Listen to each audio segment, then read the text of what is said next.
Il-Pulizija ta' Għawdex qed iżżomm koppja barranija li kienet arrestata wara attentat ta' serqa it-tnejn wara nofsinhar. Dan il-każ wasal biex jiġu solvuti 7 serqiet.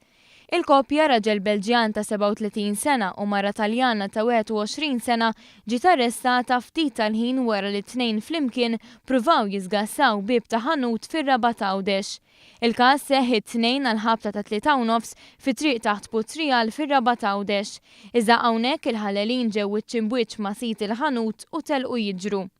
Is-sit segwihom u ma' triq iltaqa' ma' kuntistabbli mis-sezzjoni tat-traffiku fejn infurmah b'dak li kien ġara.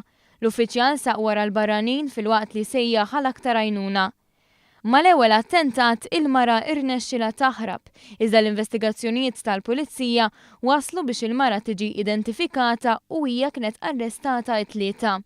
Mill-istess investigazzjonijiet irriżultaw wkoll li l-istess koppja kienet involuta fit-tliet serqiet u 2 attentati minn ħwienet differenti tul il-ġurnata tat-tnejn, kollha fir-Raba ta' Għawdex. Ir-riżultaw wkoll li l-istess koppja wetqet 2 serqiet f'Diċembru li għadda, din id-darba f'Għajnsilem. Il-koppja mistennija titressaq il-qorti fil-jiem li ġejjin.